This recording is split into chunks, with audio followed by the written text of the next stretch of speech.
بالکل قرآن مجید فرقان حمید کی وہ آیت ہے کہ والدین کی اتباع ہر معاملے کے اندر لازم ہے۔ یہاں ایک ضمناً بات عرض کر دوں کہ بعض دفعہ نا طلاق کے حوالے سے نا کچھ لوگ تذبذب کا شکار ہو جاتے ہیں اور اس پر دلیل پیش کرتے ہیں کہ حضرت ابراہیم علیہ السلام نے جب اپنے بیٹے حضرت سیدنا اسماعیل علیہ السلام کو کہا کہ اپنے گھر کی چوکھٹ کو بدل دینا، تو کہتے ہیں کہ ہمارے والدین نے کہہ دیا بیوی کو طلاق دے دے تو اب میرے اوپر لازم ہے بیوی کو طلاق دینا۔ تو بھئی دیکھنا پڑے گا، بچوں کو بھی صورتحال کو دیکھنا چاہیے کہ کیا والد یا والدہ نے کسی شرعی عذر کی بنا پر کہا ہے کہ اپنی بیوی کو طلاق دے دو، یا کہ ایسے ہی اپنی خاندانی جو رنجش میں کہہ دیا، ایسے ہی کہہ دیا۔ تو پھر ان چیزوں کو مینج کر کے چلے۔ بیٹے کو چاہیے کہ اپنے والدین کو بڑے ادب سے سمجھائے کہ اس کا اپنا مقام ہے، آپ کا اپنا مقام ہے۔ ہمارے ہاں کیا ہوتا ہے، بس دیکھا دیکھی والدین نے کہہ دیا، بیٹا کوئی نہیں سوچتا اور فوراً اپنی بیوی کو طلاق دے دیتا ہے۔ یہ بھی بات شرعی طور پہ درست نہیں ہے۔ وہ سب کیا اس بارے میں جیسے مصعب نے بھی بس دونوں طرح چلتا ہے جی حفظ صاحب۔ کچھ بیٹے جو ہیں وہ بیوی کے کہنے پر ماں باپ کو طلاق دے دیتے ہیں، اور کچھ ماں باپ کے کہنے پر بیوی کو طلاق دے دیتے ہیں۔ دونوں عملی درست نہیں ہیں، دونوں ہی درست نہیں ہیں۔ اچھا، حضرت عمر رضی اللہ تعالی عنہ نے بھی ایک دفعہ اپنے بیٹے حضرت عبداللہ بن عمر رضی اللہ عنہما کو حکم دیا تھا کہ اپنی بیوی کو طلاق دے دو۔ انہوں نے نبی کریم صلی اللہ علیہ وسلم سے اس بات کو ذکر کیا تو آپ نے فرمایا ٹھیک ہے، اپنے ابو کی بات مانو۔ انہوں نے کہا جی مجھے اس سے محبت ہے، تو آپ نے ان کو اپنے باپ کی بات ماننے کا حکم دیا۔ ہمارے استادوں سے ایک شخص نے، ایک طالب علم نے پوچھا کہ کیا ماں باپ کے کہنے پر بیوی کو طلاق دی جا سکتی ہے؟ وہ حضرت عمر رضی اللہ تعالیٰ عنہ والی دلیل بھی تو ہے۔ انہوں نے کہا جس کا باپ حضرت عمر رضی اللہ تعالیٰ عنہ جیسا ہو، یعنی از راہ خیر خواہی اللہ اکبر، اور مستقبل کی بہتری کے لیے کسی جائز اور اوریجنل وجہ کے پیش نظر طلاق کا حکم دے رہا ہو تو پھر تو ٹھیک ہے۔ وہ تو اس کے لیے بڑی فصاحت و بلاغت کی بہت، اور اگر منہ سچ کر رہا ہے، وہ جو ہماری وراثتی لڑائی ہے، اگر اس وجہ سے کہہ رہا ہے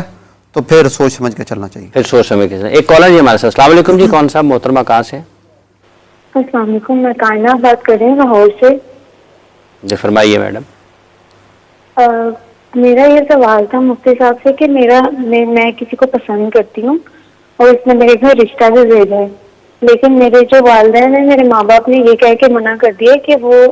ہماری کاسٹ میں نہیں ہے، آؤٹ آف کاسٹ ہے۔ میری کاسٹ مغل ہے اور اس کی کاسٹ ملک ہے۔ تو اس صورت میں کیا ہمیں اسلام کیا کہتا ہے کہ کاسٹ سے متعلق اسلام کی کیا بنیاد ہے؟ ٹھیک ہے، بہت شکریہ جی مصعب۔ دیکھیں یہ تو پیشے ہیں، اور پیشے کے اعتبار سے یہ کہہ دینا کہ فلاں ہماری کاسٹ کا نہیں، اس وجہ سے ہم رشتہ قبول نہیں کرتے، یہ کوئی مناسب بات نہیں ہے۔ آپ کو شرعی طور پہ اختیار حاصل ہے اپنی رضا کا، اور یہ جو آپ کے والدین نے یا آپ کے والد صاحب نے یہ کہہ دیا کہ وہ ہماری کاسٹ کا نہیں ہے، اس بنا پر رشتے کو ٹھکرا دیا، یہ غلط بات ہے۔ حضور نبی کریم صلی اللہ علیہ وآلہ وسلم کا فرمان جس کا مفہوم ہے کہ جب کسی بیٹی والے جو ہیں ان کے گھر میں رشتہ بھیجا جائے تو اگر وہ کف بنتا ہو تو کف کے اندر یہ بات یاد رکھیں، کف زیادہ سے زیادہ مستحب ہے، اور کف کے اندر کیا دیکھا جاتا ہے کہ لڑکا اور لڑکی دونوں میں کوئی مناسب برابری ہے، اور یہ جو کاسٹ والا سسٹم ہے یہ کف کے اندر نہیں پایا جاتا۔ اس لیے آپ کے والدین کو چاہیے کہ جو ہے وہ رشتے کو قبول کریں۔ حضور فرماتے ہیں صلی اللہ علیہ وآلہ وسلم اگر کف کے اندر رشتہ مل رہا ہو تو انکار کر دیا جائے تو یاد رکھیں زمین کے اندر بہت بڑا فساد ہوگا۔ اس لیے اس فساد سے بچنے کے لیے آپ کے والدین کو چاہیے کہ اس جگہ پر ہاں کر دیں۔ اگر بالفرض وہ ہاں نہیں کرتے تو آپ بڑے پیار سے والدین کی نافرمانی نہ کریں، بڑے پیار سے ان کو سمجھائیں کہ یہ جو کاسٹ سسٹم ہے یہ صرف ایسے ہی خاندانی نظام کے اندر چل رہا ہوتا ہے، شریعت کے اندر اس کا کوئی اعتبار نہیں ہے۔ مطلب یہ ایک برادری کا جو نظام ہے ہمارے ملک میں یہ خاصا مضبوط ہے، اور لوگ عمومی طور پر کوشش یہی کرتے ہیں کہ کوئی اگر ایک خاص برادری سے تعلق رکھتا ہے تو وہ یہ کوشش کرتا ہے کہ اس کا رشتہ مرد ہے یا عورت ہے، لڑکا ہے یا لڑکی ہے، اسی ایک برادری میں ہو۔ ہمارے لیے ہمارے نبی کریم علیہ الصلوات والتسلیم کی زندگی بہترین نمونہ اور اسوہ حسنہ ہے۔ آپ صلی اللہ علیہ وسلم نے ایک اس خاتون کا نکاح جو قریشی تھی، نبی کریم صلی اللہ علیہ وسلم کی قریبی رشتہ دار تھیں، زینب بنت جہش، ان کا نکاح آپ نے ایک غلام کے ساتھ جو غلامی کی زندگی برداشت کر چکے تھے، زید بن حارثہ رضی اللہ تعالی عنہ کے ساتھ کیا،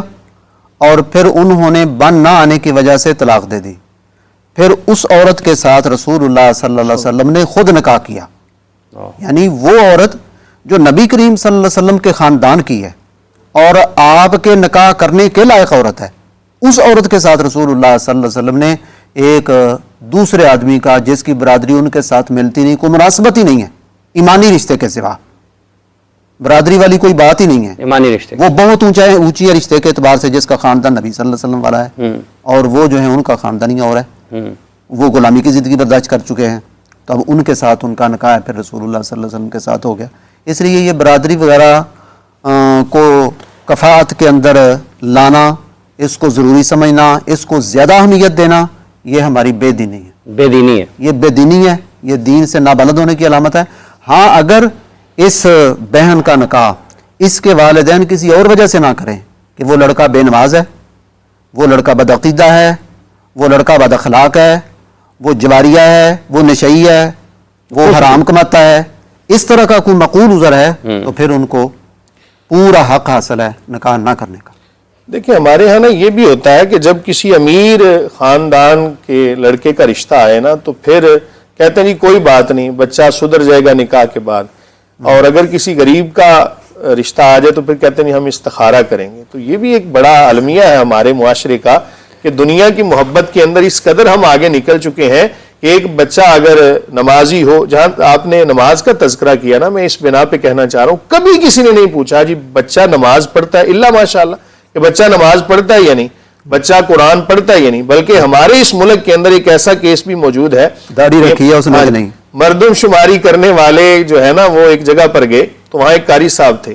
تو ان سے پوچھا جی آپ کی تعلیم کیا ہے، تو انہوں نے کہا جی میں تو اسکول وغیرہ کا نہیں پڑھا ہوا، میں قرآن پاک کا حافظ ہوں، قرات بڑی اچھی کرتا ہوں، اور اس کے علاوہ بھی میں نے جو گھر کے اندر علوم ہیں، شریعت کے علوم وہ سیکھے ہوئے ہیں۔